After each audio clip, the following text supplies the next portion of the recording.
Hi and welcome to Julia K Art Studio. I am Julia. Big tracker. Anyway, today I have a really special video.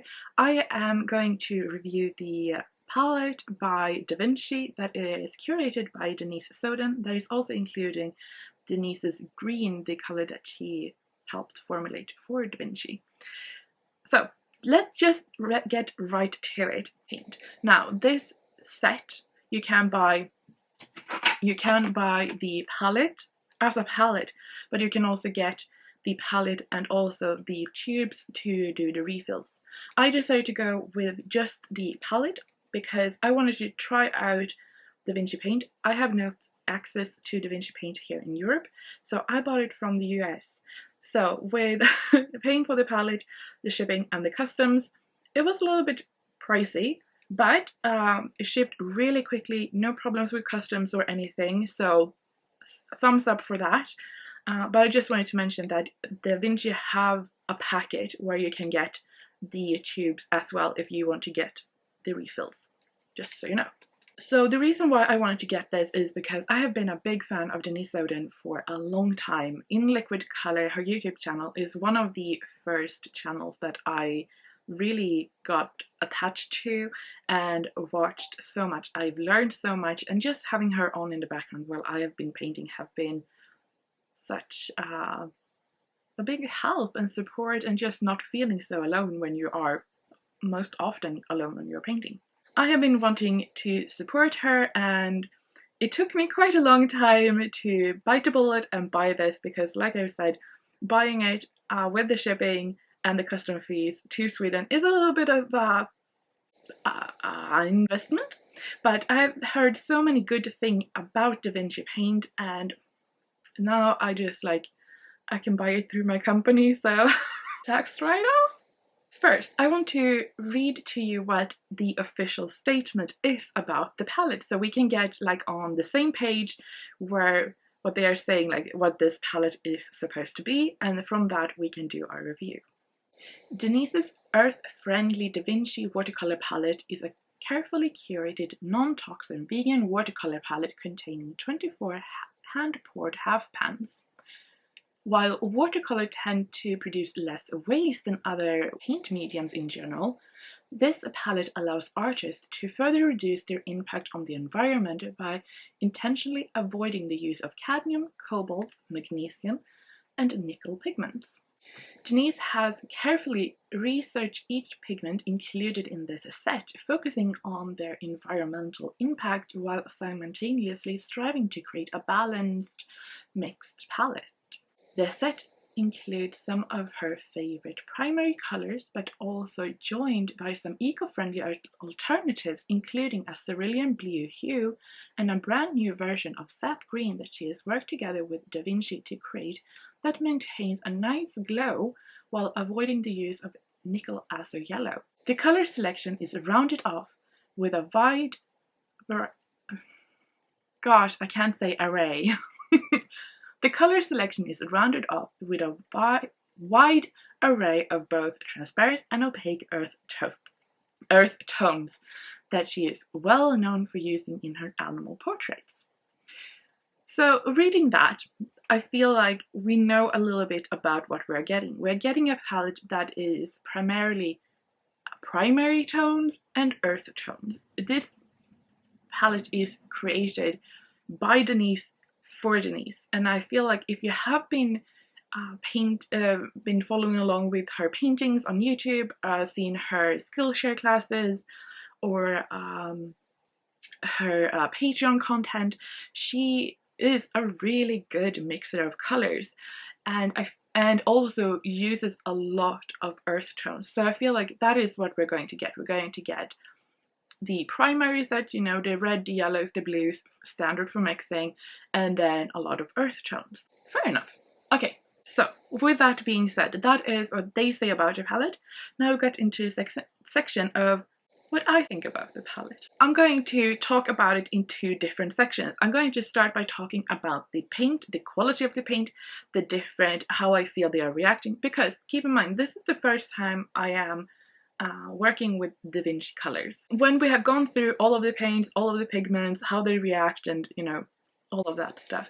Then I want to talk about what I think about the palette as a palette, how it is curated with these 24 pieces, because I feel like that is the best way to deal with it, because it is sort of like two separate things for me, because I have not worked with DaVinci before. And I want to give proper attention to the quality of the colors, and also proper attention to the work that Denise has done to curate the actual colors. First thing, I want to say, like, my first impression after having just swatched them out and done a little bit of painting was that they are very creamy. I mean, they look amazing when you first get the pan. Of course, they react differently depending on the pigment, but I would say overall they are very creamy paint. And when I say creamy, I mean that when you have been painting with the pans and they have been got a little bit wet, the sort of whole pan sort of gets wet, and it's quite easy to get a sort of creamy, almost gooey consistency. Not bad, not good.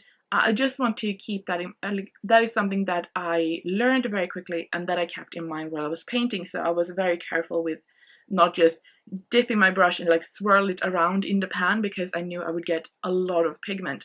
That is also why we start off, I start off by doing a dry swatch. So doing a swatch just from the dry pans, and then I also like to do a swatch from wet pans if I'm working with pans, because they do react differently. And it's not that they are formulated differently, but when you have a paint in a pan, they will react differently from if you have paint on from a tube on a plate or on a ceramic palette. Because when you have that space, you can draw the water away from the paint. We don't usually put a big glob of paint on the palette and then just pour water on it and swirl that around. In pans, when we have half pans, full pans in a palette such as this one, the water have nowhere to go. When you come there with your wet brush, swirl it around, the water will stay there if you don't have a super dry pan where you use up all the water. Whereas if you have a palette, like a big palette where you use tubes to pour out, you can sort of draw the paint away, or draw the water away from the paint. It won't get that gooey sort of bog sensation when you're painting with it. So that is just something to keep in mind, and that's something that I was like, oh yeah, keep that in mind, because I usually do paint from a big ceramic plate. You know, when I'm painting, I can sort of have my mixing area draw the paint from the paint glob to a water section. So that is just something that is important to keep in mind, that is different when we're talking about water control and pigment control when we work with tube paints versus pan paints. The paint in and of itself is the same, it's just how we're dealing with it and how it reacts to water, because here the water have nowhere to go. So that is just something that I noticed. It takes water really well, re-wets beautifully. So like first impression from just swatching them out, I really like them.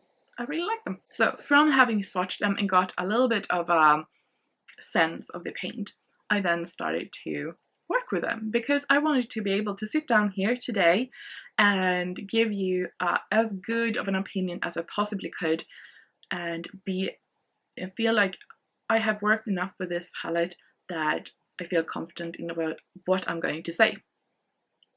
So what I started off by doing is swatching on cotton paper. I also swatched on cellulose paper. I did a painting on cotton paper. I did paintings like, you know, with layering and all of the techniques on cotton paper and on cellulose paper. And I have to say that it works really, really well. I was surprised that my opinion didn't really change. Usually, you know, when you're swatching, it's one thing like, oh, you get a lot of pigment, nice. But I had a really easy time painting with them.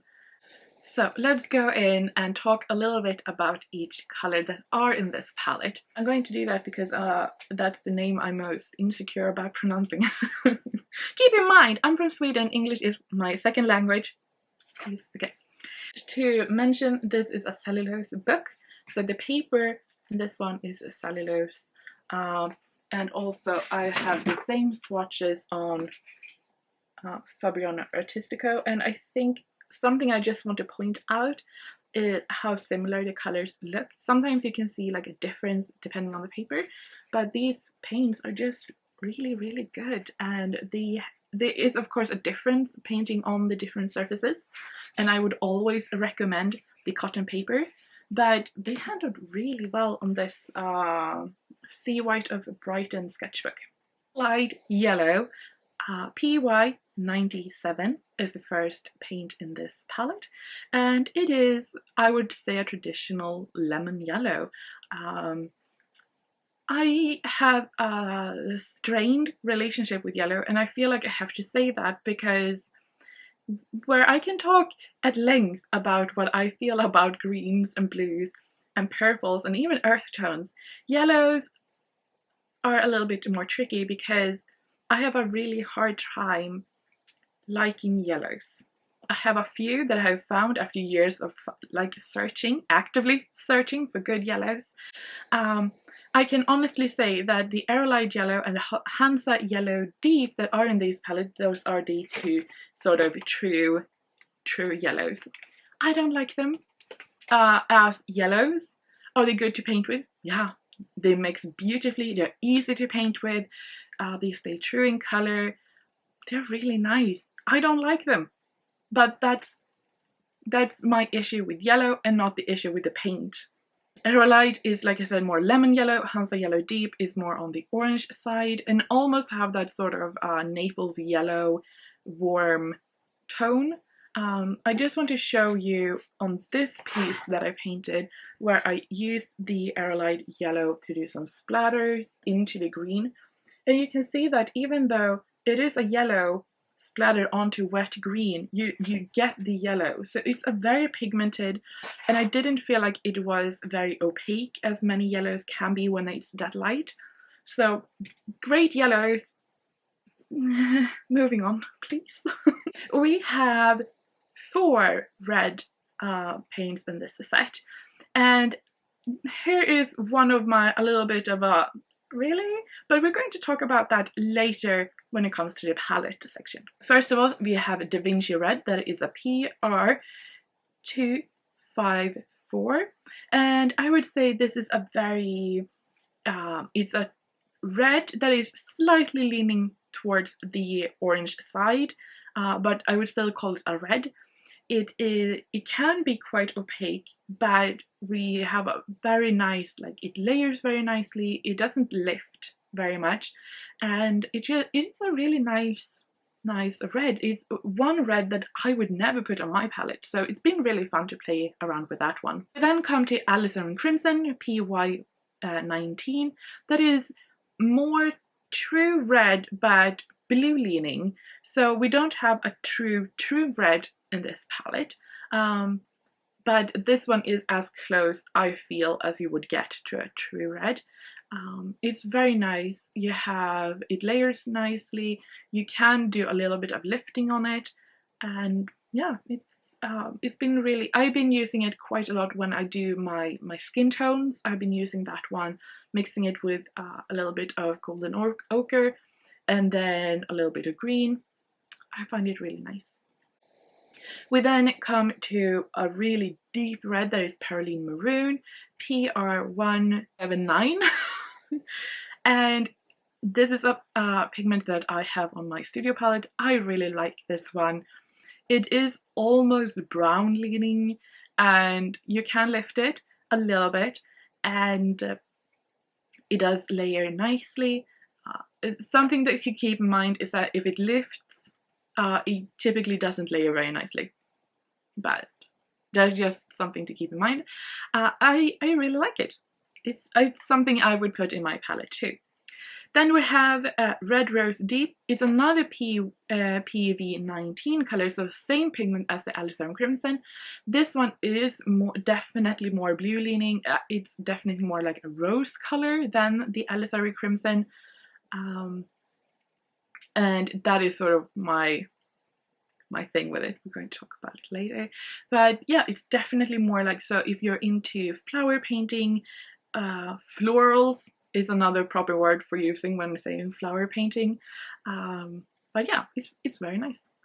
We have one violet or purple in this palette, and that is DaVinci Violet. It's PV23. I have used this quite a lot, mixing with the earth tones to get shadow colors. It's a very nice color, and I think it's a very unique shade because it is sort of like in between like purple and then like the oxide like cool purple. I feel like this one falls right in the middle, so it's very easy with this one to add a little bit of the Red Rose Deep or a little bit of Ultramarin to sort of shift it a little bit.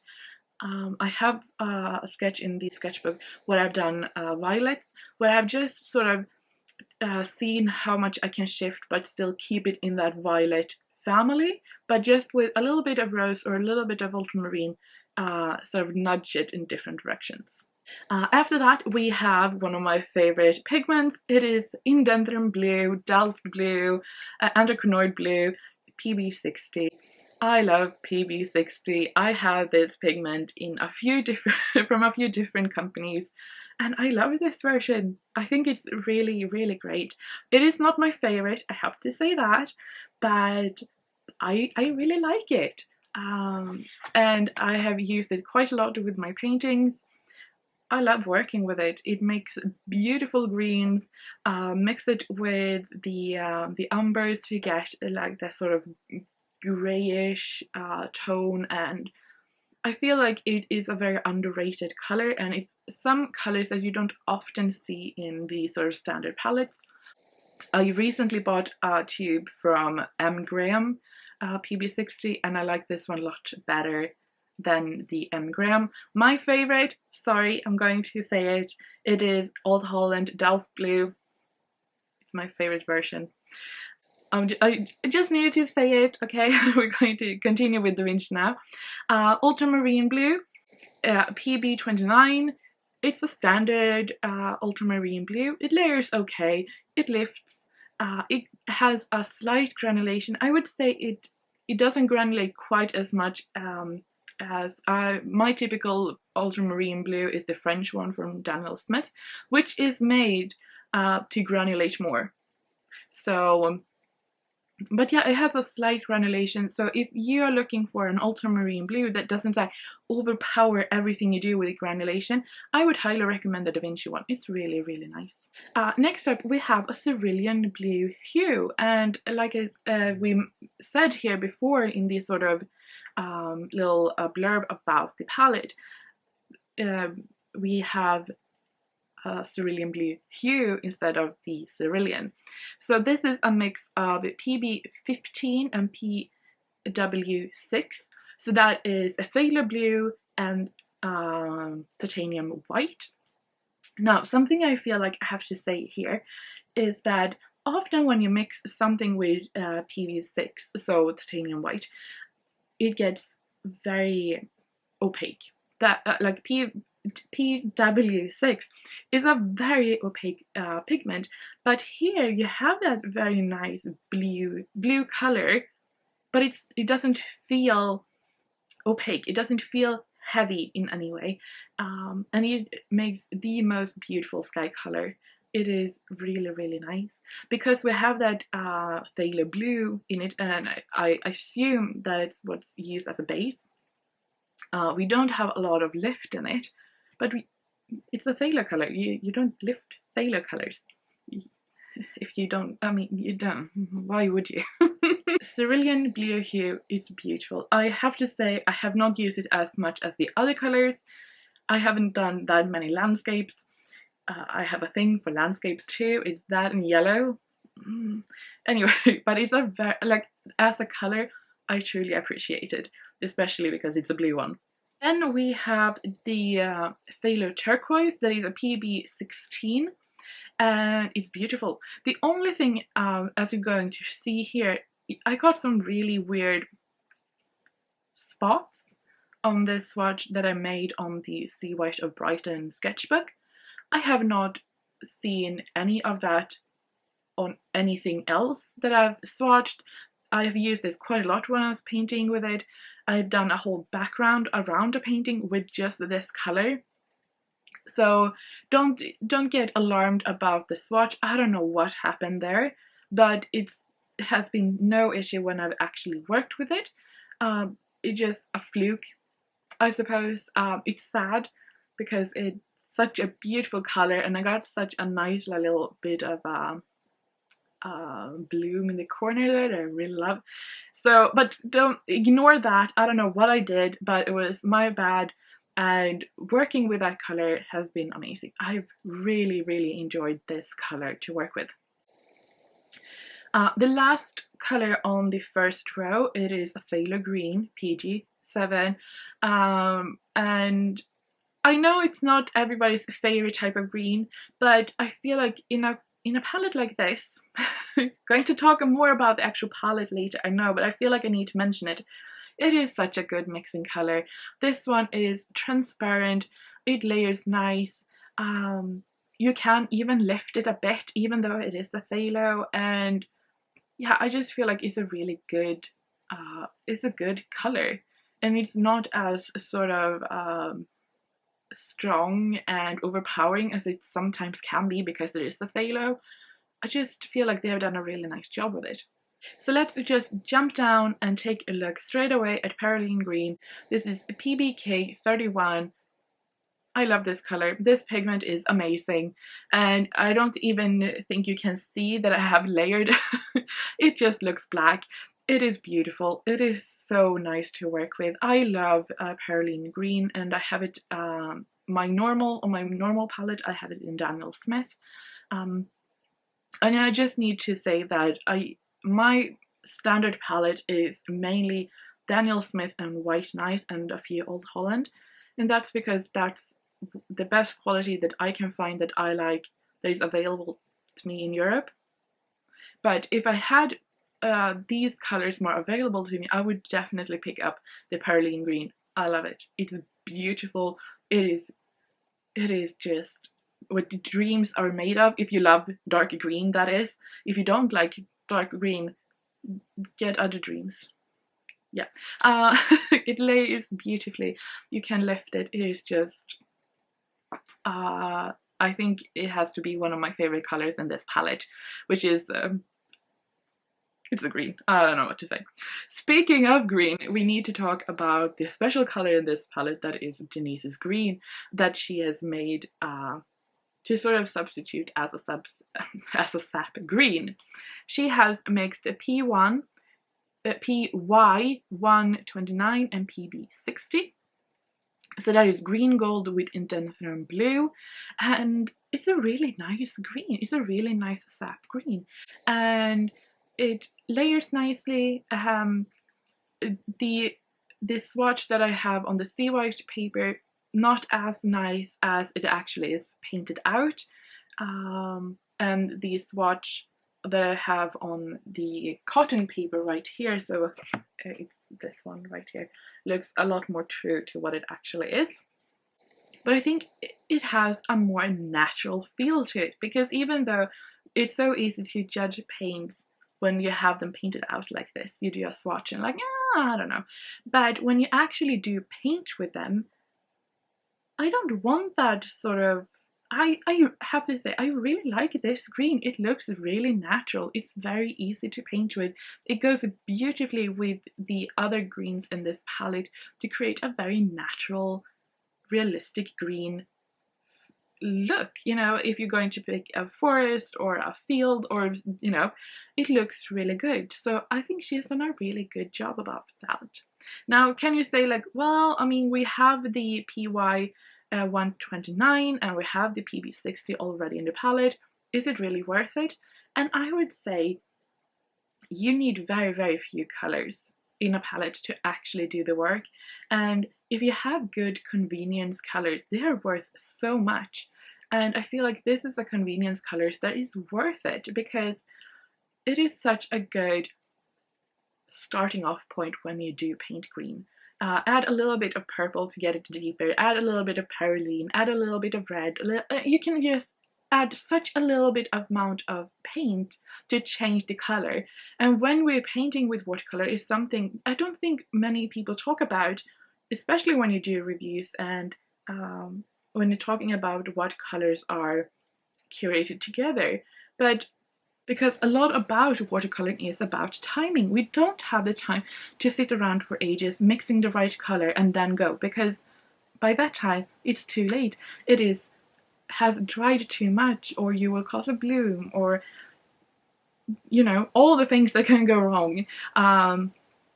So planning out and having good colors is essential, that you actually know what you're going to paint, and having a convenience colors that you don't need to remix from the start every single time, I think is really great. So having that, I know I don't need to sell it in. I don't need to sell you the Denise Green because it is beautiful. But I feel like sometimes we can get lost, like, oh, it's not single pigment, oh, it's a convenience color. Like, yeah, sure. For a reason. Convenience colors are great if you use them. And especially when you think about the time aspect, because I don't know how many times I've painted something and then I was like, oh crap, I need to mix more of that, and I had like 4 different colors mixed in it. Yeah, we don't need to talk about it, I'm working on it, okay? Moving on from Denise's green, we are jumping on to green gold, that is PY129, and it's really, really nice. I really like this one. Painted out, it has sort of that almost shining look, whereas when you layer it, it's almost like olive green. So I really like how this is sort of how far a range this very light color has. So really, really like that one. Gold ochre, that is also actually a mix of PY42 and PY83, and I have to say, I love this color so much. I know, like, oh gosh, you like the green one and you like the gold ochre. Gosh. But I have to say, because as somebody who has been painting quite a lot, and I have a lot of ochre pigments in my pigment library, this is such it's a pleasure to work with this golden ochre. This is also one of those, like, if I get a chance to buy tube paints from DaVinci, I will get this one. I really, really like it. It is transparent, but it layers and it actually gets deeper, and it's not like thick or opaque or dull in any way. And it has that, it is yellow, but it has that sort of slight warmth to it that oh, it's so nice. We then have 2 raw siennas. So we have raw sienna deep PY43, and we have raw sienna PR7. Now, this is the only other thing apart from the red ones. I'm like, why do we have 2 raw siennas? Especially when one of them is objectively ugly. I don't know. You're like, Julia, you can say that. I know I can't say that. But the raw sienna that are PBR7, it's transparent, it's very nice to work with, it layers beautifully. And then we have the raw sienna deep that is almost more like yellow green tint, that has a little bit of, it looks like it has a slight granulation, and I'm like, what? And also it's harder to re-wet and get pigment out of it. So that is one that I would just chuck away. But I also think that is because when I've been painting with all of these colors, all of them are so good. And when I come to raw sienna deep, I'm like, what? No? Yeah, let's move on. Quinacridone burnt orange, PO48, and this one is beautiful. It is a burnt quinacridone orange. It is so transparent. It layers beautifully. It is just so rich in color, and it's really, really great. I can't say anything more. It's great. Then we have burnt sienna PBR7. We have a lot of PBR7 here, and I know I mentioned that with the PV19, so Rose Red Deep and Alizarin Crimson, like, why do you have the same pigment, you know? But when it comes to earth pigments, you can have like, I don't know how many different of the same PBR7 and PR101s, and they will look different and they will act different. So I'm not going to say that here because they are different and they are worthy of a spot. But the burnt sienna may look very close to the quinacridone burnt orange, and I know in some other companies they do look very similar, and I know some people feel like they are, you can just switch them out. I don't really feel like you can, but to each their own. I like this one. I feel like it is not my favorite version of burnt sienna, but it is a sort of like, I would say, just below opaque. It's more transparent than it is opaque. Now, I was so sure she would include Caput Mortuum in this palette, but instead she has included Indian Red and Violet Iron Oxide, and I like, yeah, fair enough. So the Indian Red PR101, both of them are PR101. I'm so so glad she included this red. It is really fun to work with. It is a very opaque color, but you can paint it out without losing the pigmentation of it. It lifts really easily. It is a little bit troublesome to layer. It will look quite heavy if you do like just it.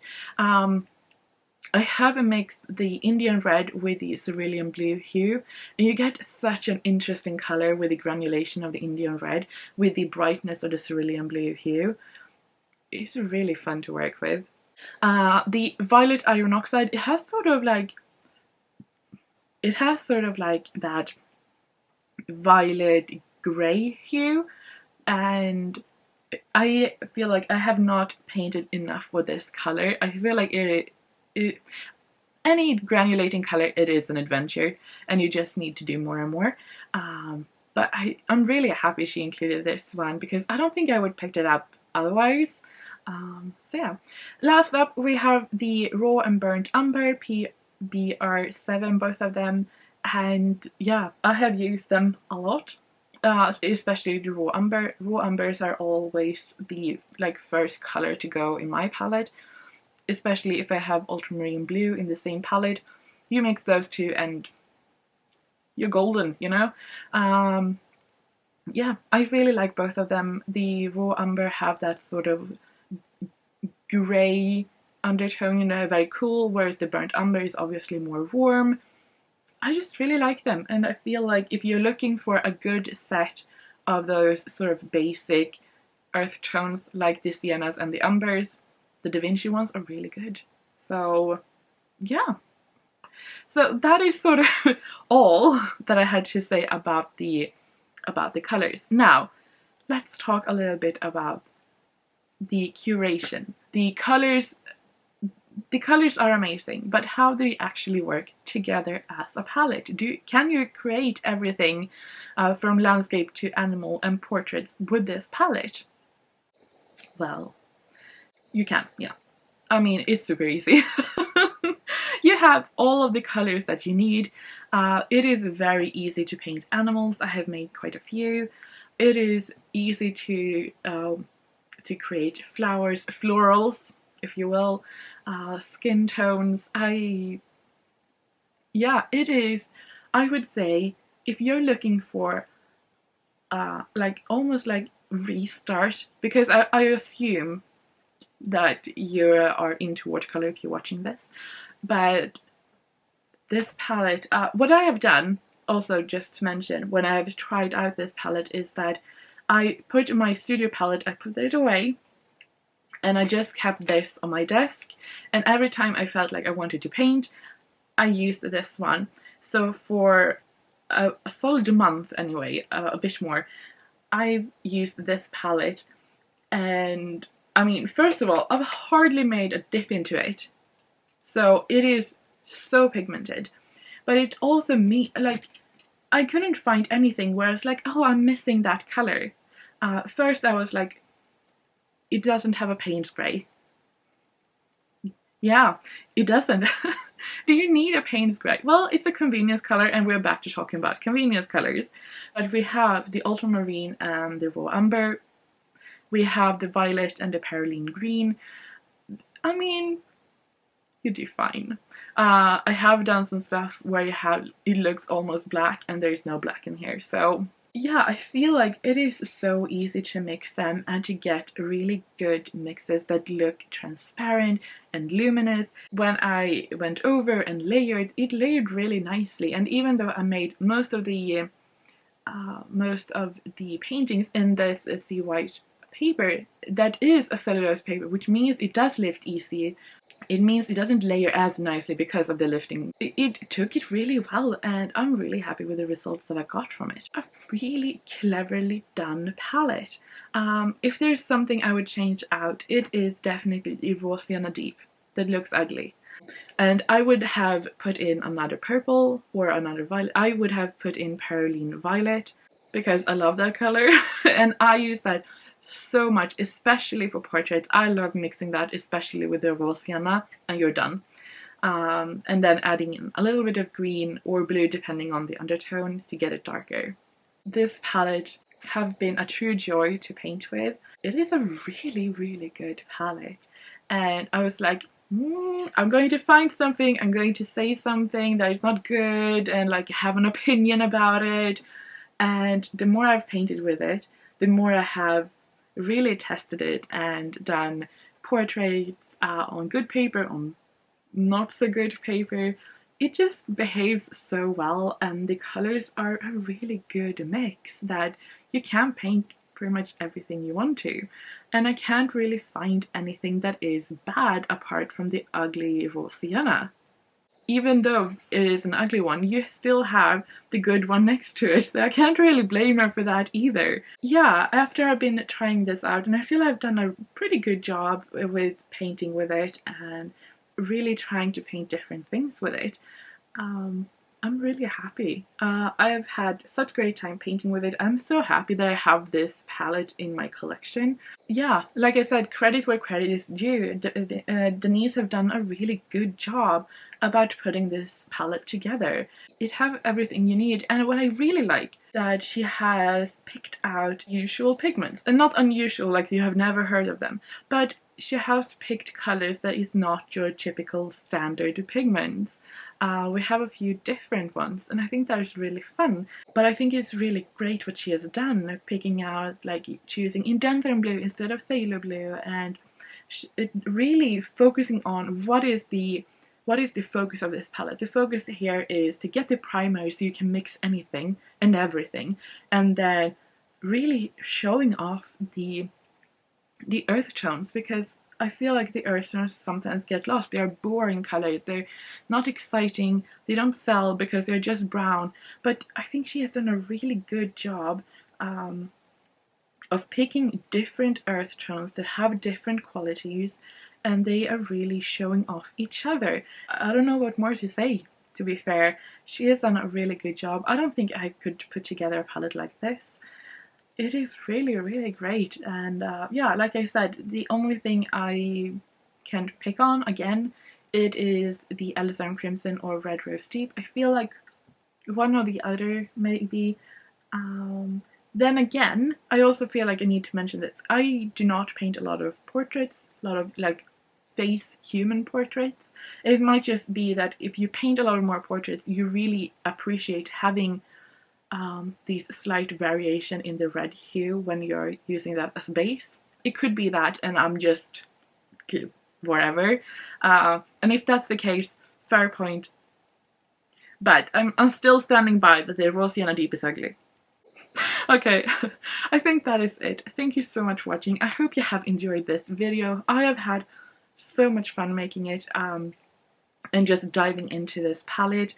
Literally diving into it. I have really enjoyed it. The colors are just so nice and vibrant, and I'm really happy with the creations I've made with it. So yeah, thank you so much. I hope you have enjoyed it. If it helped, I'm very happy. If you're still here, please give it a like. Subscribe if you want to see more studio vlogs where I do make my own watercolors and other things here in the studio. So yeah, thank you so much. I hope to see you soon, and have a great day.